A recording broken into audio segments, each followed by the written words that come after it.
بہت ہی دردناک منظر تھا. میں اس کا تصور بھی نہیں کر سکتا. اللہ تبارک تعالیٰ کو بخشنا اس بار. یہ پاکستان بہت بڑی نعمت ہے, یہ بہت بڑی نعمت. اس کو اللہ تبارک قیامت تک قائم رکھے گا اس میں. لیکن جس طرح حاصل ہوا ہے, جو ہماری عورتوں کے ساتھ ہوا, جو ہمارے وہ بہت ہی دردناک ہوا. میں یہ کہتا ہوں کہ یہ پاکستان تو نہیں ہے جو قائد اعظم رحمۃ اللہ علیہ علامہ اقبال کا تصور تھا. یہ آج وہ پاکستان نہیں ہے. یہاں لوٹ مار کا بازار گرم ہوا ہے. یہ لوگوں نے لوٹ مار کی, اس میں سب لوگ شامل تھے. بیوروکریسی بھی شامل تھی, سیاستدان بھی شامل تھے, اور باقی کیا کچھ بات نہیں. 1958 میں مارشل لا لگا دیا ایوب خان نے. تو یہ ایک بہت بڑی تبدیلی تھی جو یہاں پر کر دی گئی.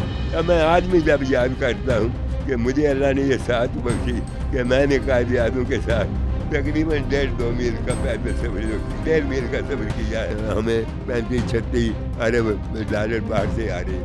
یہ کوئی اچھی بات نہیں ہے ہمارے لیے. ہمیں تو یہ چاہیے کہ ہم اپنی ایکسپورٹ کو یہاں کریں, زیادہ کریں. کیوں ہمارا نوجوان طبقہ یہاں سے باہر جانے کی کوشش کرے. اس میں کوئی شک نہیں کہ ہمارے اس میں اپنے تمام حضرات کا ذکر بھی ہے. قائد اعظم مرکز میں تھے, ان کے دائیں طرف فاطمہ جناح تھی, ان کے بائیں طرف خواجہ ناظم الدین تھے. جی بالکل. جنگ آزادی کے بعد اور اس سے پہلے پاکستان کے وجود کے حوالے سے کیا کچھ ہوتا رہا ہے اور کن مشکلات کے بعد پاکستان کو حاصل کیا گیا. آج ہمارے ساتھ فیصل آباد سے تعلق رکھنے والے حافظ عبدالقیوم, جن کی اس وقت عمر 101 سال ہے, جنہوں نے قائد اعظم کی جدوجہد کے اندر بھی حصہ لیا اور اب تک کئی دہائیاں جو ہیں وہ پاکستان کے اتار چڑھاؤ بھی دیکھ چکے ہیں, ہمارے ساتھ ہی موجود ہے. بغیر کسی دیر کی سب سے پہلے ان کے پاس چلتے ہیں. حافظ صاحب, سب سے پہلے تو بہت بہت شکریہ آپ کا وقت دینے کا. بتائیے گا کہ آپ کی اور جو جنگ آزادی سے پہلے کی جو جدوجہد تھی آپ کی قائد اعظم کے ساتھ, وہ کیسی تھی؟ کہ قائد اعظم رحمۃ اللہ علیہ اور پاکستان کی جو بنیاد ہے وہ کس طرح سے بنی اور کیا کیا قربانیاں دی گئیں اور کیا کچھ ہم لوگوں نے اس زمانے میں کیا جو آج تک. میں سمجھتا ہوں کہ شاید میں ہی آج اس ہندو پاکستان میں اکیلا ہی آدمی ہوں جنہوں نے قائد اعظم رحمۃ اللہ علیہ کے ساتھ ان کا استقبال کیا اور ان کو 2 گھوڑوں کی بگی میں ریلوے اسٹیشن پر. یہ 17 نومبر 1942 کی بات ہے. کام چلتا رہا. قائد اعظم رحمۃ اللہ علیہ اس زمانے میں انگلستان میں تھے. ان کو پھر دعوت دی گئی کہ آپ یہاں تشریف لائیں, اور اس بات کی طرف علامہ اقبال رحمۃ اللہ علیہ نے اور قائد اعظم رحمۃ اللہ علیہ نے اس کی بنیاد رکھی. اور میں کہتا ہوں کہ اس کو 1930 سے یہ شروع ہوئی ہے موومنٹ, اور پھر 1935 میں کیا ہوا. 1935 کا الیکشن میں نے خود دیکھا ہے. میں اس وقت کوئی 10 سال کی عمر میں, 11 سال کی عمر. اس الیکشن کے حوالے سے ذرا بتائیے گا کہ اس ٹائم پہ مسلمانوں کا کیا جوش و جذبہ تھا. آپ پاکستان فیصل آباد سے ہی بلونگ کرتے ہیں نا, تو اس ٹائم ادھر کے کیا حالات و واقعات تھے اس خطے کے, لائل پور کے اس ٹائم جو لائل پور کی حالت یہ تھی. اللہ تبارک و تعالیٰ شکر ادا کرتا ہوں کہ اس فیصل آباد میں, جس کو اس زمانے میں لائل پور کہا جاتا تھا, اس کی آبادی کل آبادی 60,000 تھی, جس میں تقریباً صرف 10,000 مسلمان تھے. اس زمانے میں آپ یہ جو محلے دیکھتے ہیں, گوبند پورہ, گرو نانک پورہ اور پرتاپ نگر, اور یہ جتنے محلے ہیں آپ کو, یہ سب سکھوں کے تھے.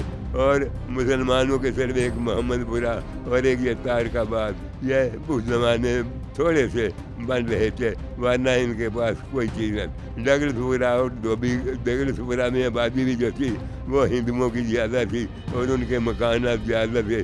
مسلمان کرائے کے مکانوں میں رہتے. مسلمانوں کی تعلیمی حالت کا بھی یہ حال تھا کہ ان کا کوئی اپنا سکول چاہیے. پکی ماڑی جو سکول تھا, مسلم ہائی سکول پکی ماڑی, یہ ان کا اپنا سکول تھا. یا عیدگاہ کے پاس ایک مڈل سکول ان کا تھا. باقی سکھوں کے سکول میں جانے کے پڑھنے کی آپ کو اجازت نہیں ہوا کرتی تھی اس وقت؟ سکھوں کے سکولوں میں جانے کی اجازت نہیں ہوا کرتی تھی, جانے کی پڑھنے کی؟ سکھوں کے سکول میں اجازت تھی پڑھنے کی, اور ہمارے سکول کے یہ جو پکی ماڑی کا سکول تھا, اس میں جو ایتھلیٹ ہوتے تھے ان کو وہ سکھ اپنے اس کالج میں، یہ جو میونسپل کالج بنا ہوا ہے یہاں، ہاں یہ جڑا والے روڈ پہ، یہاں ان کو لے جاتے تھے اور وہ ان کی فیس بھی معاف کرتے تھے. میرے ہم جماعت خود ایک یونس صاحب تھے، ایک عبدالغفور تھے، اور مجھ سے سینئر بھی جو دو تین تھے فٹ بالر، اور یہ وہ ایک خالصہ کالج والے لے جاتے تھے. خالصہ کالج میں مسلمان داخل ہوتے تھے، ان کو یہ سکھ جو تھے، جو کھیلنے والے طلباء تھے، دوڑ لگائے تھے، ایتھلیٹ تھے، ان کو وہ مفت تعلیم دیتے. میں آپ کو یہ بتاؤں کہ آخرکار 23 مارچ 1940 کو لاہور میں ایک جلسہ ہوا، جہاں منٹو پارک اس کو کہتے تھے، جہاں اب مینار پاکستان ہے، یہاں ہوا. تو یہاں سارے ہندوستان کے مسلمان یہاں جمع ہوئے تھے. میں اس زمانے میں 10ویں جماعت پاس کر کے 10ویں جماعت کا طالب بن چکا تھا. 1940 میں مارچ 23 میں 10ویں جماعت میں آ چکا تھا. 10ویں جماعت میں 9ویں کا امتحان پڑھ کے آ چکا تھا. آپ کے تو پھر وہ 10ویں جماعت کے بچے کی تو بڑی اس ٹائم شارپ میموری ہوتی ہے، تو کیسا منظر تھا؟ آپ فیصل آباد سے منٹو پارک گئے تو کیسی دل کے اندر کیا تمنا تھی؟ کیا اس ٹائم آپ کے اندر جوش و جذبہ تھا کہ کیا کرنے کے لیے جا رہے ہیں؟ ہاں یہ بڑا آپ نے اچھا کیا.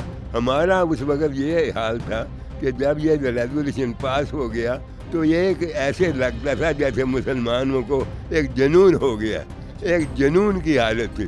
ہر مسلمان جو تھا، چاہے وہ یہاں ہمارے فیصل آباد کا تھا، چاہے لاہور کا تھا، علی گڑھ کا تھا، یہ خاص طور پہ طلباء جو تھے، طلباء میں تو ایک خصوصی جنون پیدا ہو گیا تھا کہ لے کے رہیں گے پاکستان، بن کے رہے گا پاکستان.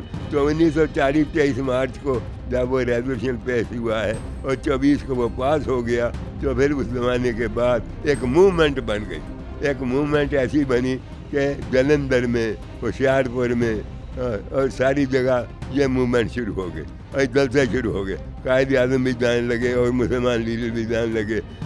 تو یہاں پر میں آپ کو جو اب آتا ہوں فیصل آباد میں، کہ 17 نومبر 1942 کو جب قائد اعظم رحمۃ اللہ علیہ یہاں تشریف لائے ہیں اور ریل سے آئے تھے فیصل آباد لائل پور میں 1942 کو 1942 17 نومبر 1942 کو قائد اعظم ریل کے ذریعے سے تشریف لائے لاہور سے. اور اس گاڑی میں لاہور کے لیڈر بھی تھے اور فیصل آباد کے کچھ لیڈر ان کے ساتھ تھے، اور ہم لوگوں نے جو یہاں تھے ان کا استقبال کیا ریلوے اسٹیشن پر. آپ حیران ہوں گے کہ اس زمانے میں مسلمان لڑکے جو تینوں کالجوں میں یہاں تھے، Khalsa college, government college, agriculture college, ان کی کل تعداد 200. تو 200 طالب علم وہاں اس وقت موجود تھے. اور وہ قائد اعظم جب باہر نکلے ہیں، ان کو 2 گھوڑوں کی بگی میں بٹھا دیا گیا. اس بگی میں قائد اعظم مرکز میں تھے، ان کے دائیں طرف فاطمہ جناح تھی، ان کے بائیں طرف خواجہ ناظم الدین تھے. ان ہاتھوں نے ان بگیوں کو قائد اعظم کو چھوا ہوا ہے؟ میں نے نہیں چھوا، کیونکہ ہمیں تو وہ طالب علم تھے نا، وہاں تو سارے ہندوستان کے مسلمان مجموعہ تھے. یعنی وہ ذرا بھی تھا اس زمانے میں پنجاب کے جو وزیر اعظم سکندر اعظم تھے، تو وہ بھی تھے، اور بڑے بڑے ہندوستان سے تشریف لائے ہوئے تھے لوگ. تو ہم لوگ جو طلباء تھے، ہم تو ایک جنون کی حالت میں قائد اعظم کے ساتھ چلنے کو ہی فخر سمجھتے تھے. ہمارے لیے بڑا فخر تھا. اب میں آج بھی جب یاد کرتا ہوں کہ مجھے اللہ نے یہ ساتھ بخشی کہ میں نے قائد اعظم کے ساتھ تقریباً 1.5-2 میل کا پیدل سفر 1.5 میل کا سفر کیا ہے، اسٹیڈیم لے کے وہ گراؤنڈ جو تھی 24 گھاٹ کی. یہ میرے لیے بہت بڑا عزت ہے.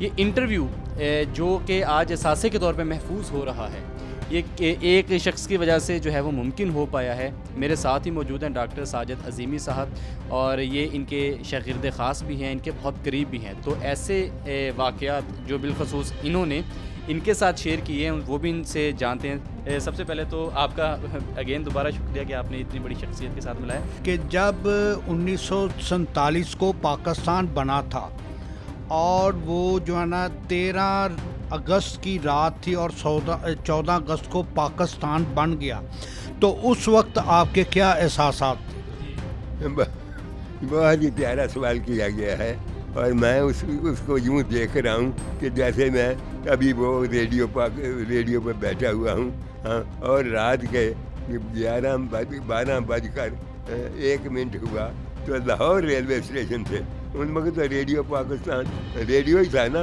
پہلے آل انڈیا ریڈیو تھا, تو اس وقت یعنی 14 اور 15 کی رات درمیانی رات جب کیا اس وقت وہاں پر وہاں کا کہ یہ ریڈیو پاکستان ہے. مجھے اچھی طرح یاد آتا ہے کہ وہ ان کا نام بھی مجھے, اگر میں غلطی نہیں کر رہا تو کہا کہ میں ہمدانی بول رہا ہوں ریڈیو پاکستان, مجھے اچھی طرح یاد ہے. اب وہ ایک عجیب تھا, میں ریڈیو پاکستان سے بول رہے ہیں. یہ وہ لمحہ تھا 12:01 پر 14 اور 15 رات کو یہ اناؤنسمنٹ ہو گئی. تو اس زمانے میں یہ اناؤنسمنٹ ہوئی ہے تو آپ جانیے کہ ہمارے جذبات کیا تھے. ہم نے پاکستان زندہ باد تو کہتے تھے, لیکن یوں ہوتا تھا جیسے ہماری عید ہو گئی. اب رہی قتل و غارت کی بات, تو مہاراجا کپور یہ جو پٹیالہ تھا وہ اور یہ کپور سلا, وہ ان دونوں کی فوج جو تھی, ان کے جو انہوں نے یہ سارا جو قصہ تھا مسلمانوں کے خلاف, جلندھر, ہوشیارپور اور سارا وہ علاقہ جو تھا آگے پیچھے, وہ اپنا ہریانہ اور ہماچل اور گڑگاؤں تک, اس کو سنبھالا اور مسلمانوں کا ایک قتل عام سے خدا نہ کرے. اب سین میرے ذہن میں آتا ہے کبھی کبھی. آپ کو ایک بات بتاؤں, بس مجھے یاد آ گئی اپنا ذاتی واقعہ کہ میں اس زمانے میں پالمپور میں روزے رکھنے کے لیے چلا گیا ہوا تھا, مجھے اچھی طرح یاد. تو میں 1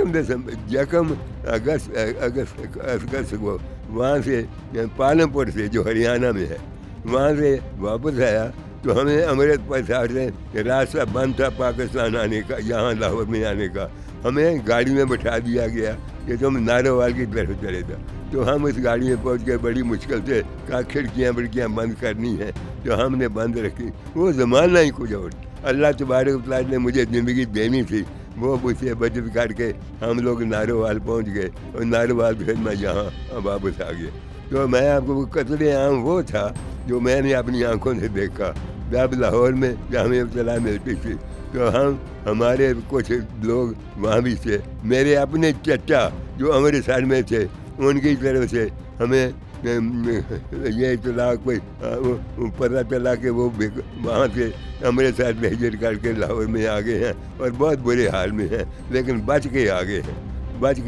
لیکن لاکھوں لوگ وہاں ان کو ان پٹیالہ والوں نے, مہاراجا پٹیالہ نے اور مہاراجا کپور سلا نے, انہوں نے ظلم و ستم کر کے ہمارے لاکھوں لوگوں کو قربان کیا. صرف یہی نہیں کیا بلکہ اس سے بھی زیادہ اور ظلم ہوا. ہماری عورتوں کو انہوں نے اغوا کیا, ہماری عورتوں, یہ ایک دردناک منظر. جب اس کا ذکر میں کرنا نہیں چاہتا تھا. یہ ایک ایسا منظر تھا کہ ہم لوگ رو رہے تھے کہ یہ کیا ہو رہا ہے. مسلمانوں کی جوان بیٹیوں کو اغوا کیا گیا, ان کو قتل کیا گیا, پھر ان کو اغوا کیا. تو لاکھوں لوگ قربان بھی ہوئے, ہماری بھی عورتیں اغوا ہوئی. تو وہ منظر کے پاکستان کیسے بنا, اس کو نوجوان نسل شاید امیجن بھی نہیں کر سکتی. اور میں سمجھتا ہوں کہ جو شخص آج 86 برس کا ہے اس کو بھی کچھ پتہ نہیں کہ پاکستان کیسے بنا. جو آدمی 86 برس, اب یہ لوگ ہم جیسے جو آپ 95 90 100 کے ہیں. یہ جو ہے نا, ابھی میں شاید کیمرے کی آنکھ تو نہ دیکھ رہی ہو, حافظ صاحب کی آنکھوں میں جو میں آنسو دیکھ رہا ہوں, یہ جو ہے نا ہمارے سب کے لیے بڑا ہی لمحہ فکری ہے. یہ نوجوان نسل کے لیے, یہ سائنسدانوں کے لیے, یہ پولیٹیشین کے لیے, یہ بیوروکریٹ کے لیے, یہ عام ایک چھابڑی والے بندے کے لیے بھی انتہائی لمحہ فکری ہے. یہ ذرا کیمرے کو تھوڑا سا کلوز کریں ان کی آنکھوں کے پاس. یہ ایکچولی وہ آنسو ہیں کہ جو کہ میرے بھی چھلکنے شروع ہو گئے کہ جب ان لوگوں نے اپنی بچیوں کو, اپنے بھائیوں کو اپنے سامنے قتل و غارت ہوتے ہوئے دیکھا.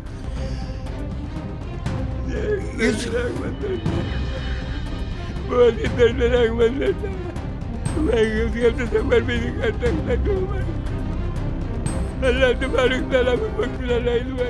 یہ پاکستان بہت بڑی نعمت ہے, یہ بہت بڑی نعمت. اس کو اللہ تمہاری قیامت تک قائم رکھے گا اس سے. لیکن جس طرح حاصل ہوا ہے جو ہماری عورتوں کے ساتھ ہوا جو ہمارے وہ بہت ہی دردناک ہے. ایک سوال تھوڑا تلخ ہے کہ آپ نے پاکستان بننے سے پہلے اس تحریک میں حصہ لیا, پاکستان بن گیا, کئی دہائیاں گزر چکی ہیں اور کئی دہائیاں گزر جانے کے بعد سمجھ لیں ایک افسوس کے ساتھ کہنا پڑتا ہے کہ اسی پاکستان کے جو نوجوان ہیں گزشتہ کئی سالوں سے بہت بڑی تعداد ہے جو کہ اس ملک کو چھوڑ کر جا رہے ہیں. آپ کیا سمجھتے ہیں کہ پاکستان بنانے کے بعد ہم سے کہاں پر غلطیاں ہوئی ہیں کہ نوجوان جو ہیں وہ یہاں پر اس طرح سیٹ ہونا یا اس پاکستان کی تعمیر و ترقی کے لیے اس طرح اپنے آپ کو سرو نہیں کرنا چاہ رہے؟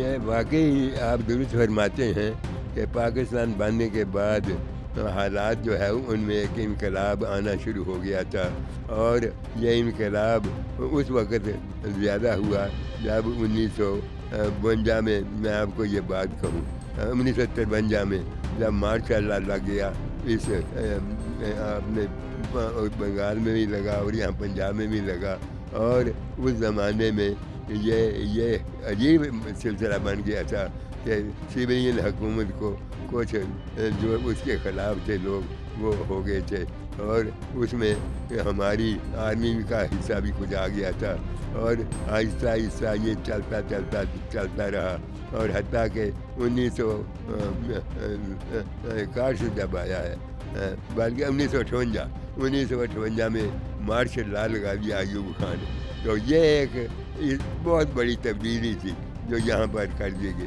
تو لہٰذا یہ ہوا کہ جو سیاستدان تھے وہ بھی بول نہیں سکتے تھے, کچھ بھی نہیں کر سکتے تھے, تو مسلمانوں کی حالت میں ایک عجیب انقلاب پیدا ہوا. لیکن آہستہ آہستہ یہ کام چلتا رہا. کیوں ہمارا نوجوان طبقہ یہاں سے باہر جانے کی کوشش کرے؟ اس میں کوئی شک نہیں کہ ہمارے اس میں اپنے تمام حضرات کا ذکر بھی ہے, اور میں نے اس کتاب میں بھی اس کو شعروں میں بھی کیا ہے. سارے کا سارا یہ کیوں ہوا ہے, سارے کا سارا یہ کیا ہوا ہے, کیوں ہوا اور کیا ہوا, یہ کیوں لوگ جانے لگے ہیں. یہاں لوٹ مار کا بازار گرم ہوا ہے, یہ لوگوں نے لوٹ مار کی, اس میں سب لوگ شامل تھے, بیوروکریسی بھی شامل تھی, سیاستدان بھی شامل تھے, اور باقی کیا کچھ بات نہیں.